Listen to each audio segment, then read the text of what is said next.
C2 koğuşu hazırlanın, ziyaret saati.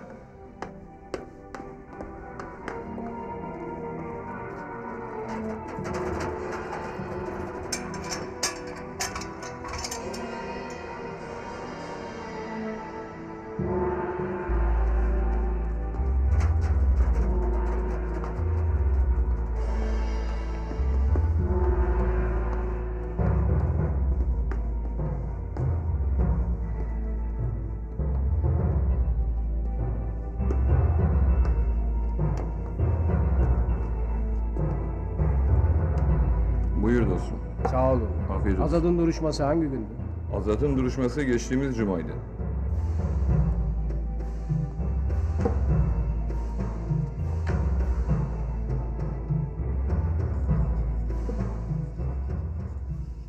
Eğer Azat gün aldıysa bizim tarafa verebilirler.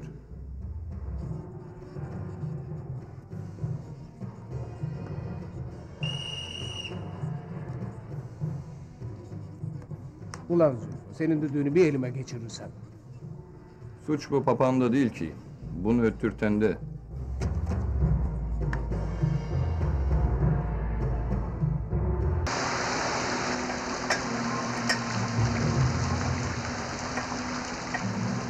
Dur. Azad'ın verildiği blok belli mi? Diyelim C blok. Değişen ne? Çok şey değiş. Göreceğiz. Göreceğiz. Sen Azad'ı tanımıyorsun galiba. Ben burada yalnız babamı tanıyorum. O da anamla yatıyor. Ha Abdu, babam da burada yok. Baban geliyor, geliyor. Ne demek? Hayır diyeceğim. Zülfü, ne oluyor burada? İşinize baksanıza. Hadi gözünüz aydın. Azat bu koğuşta. Asabımı bozma bak ha. Gelsin şu Azat da görelim. Azat geliyor. Konuşma lan. Allah Allah, asabımı bozmayın. İşinize bakın. Oyalanmayın lan. İşinize bakın. Çocuklar, yoruldunuz mu canlarım? Yorulmadık dede. Gardiyan, çocukları yormayın. Çocuklar ne yaptı ki yoruldu?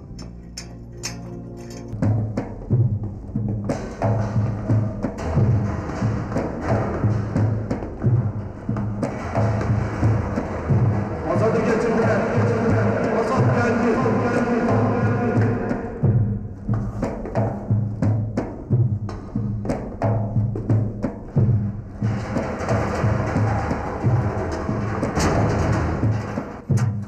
C1 geç.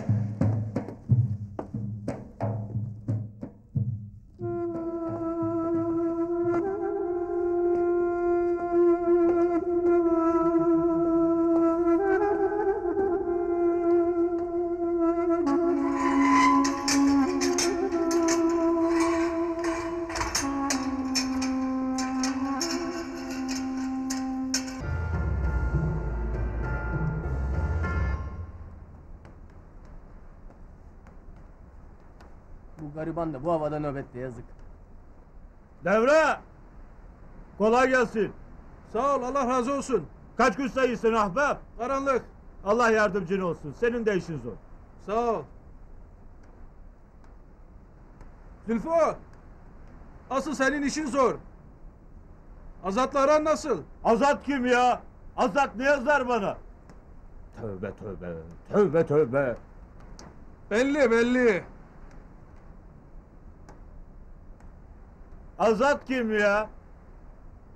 Çok azatlar gördük. Çok. C koğuşu.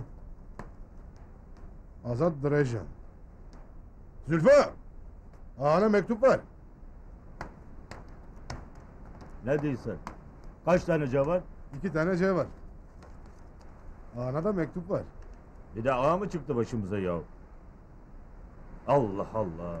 Allah Allah. Ağaymış. Ağa kim ya? Sen bilirsin ağanın kim olduğunu. Buranın ağası da benim, paşası da benim.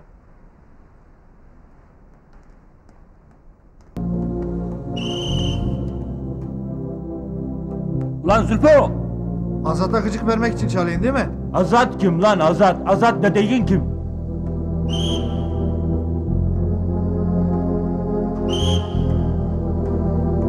Ulan Zülfo!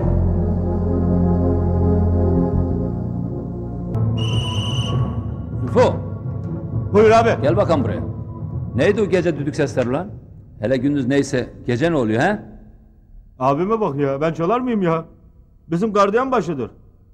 Emir veriyor, çalıyorlar abi. Yapmayın, gece çalmayın diyeyim, dinlemiyorlar abi. Zülfo, bu düdüğün sesi senin düdüğün sesine benzedi. Yapma abi, düdük sesi hep birbirine benzer. Bak Zülfo, seninle gel bir anlaşma yapalım. Bundan sonra C koğuşlarında gece düdük çalmayacak. Tamam abi. Hadi diyelim biz çalmadık. Baş gardiyan çaldırırsa? Ona da söyle, bir saatten sonra o da çalmayacak. İyi abi, benden söylemesi elçiye zeval olmaz. Zülfo, Azat'ı duydun. Baş gardiyana söyle, bundan sonra gece düdük çalmayacak. Gerekirse gündüz de çalmayacak. Aha, kendi geliyor abi. Kendine söyleyin. Ne oluyor burada? Bundan sonra düdük çalmayacakmışız. Bunu söyleyen kim? Aha, herkes değil. Aha, Azat'ın emri. Azat kimmiş? Tabii ya. Ben size demedim gece düdük çalmayın. Hadi işine bak. Yürü. Bana bak gardiyan başı. Bundan sonra C koğuşlarında gece düdük çalmayacak. Tamam çalmayacak.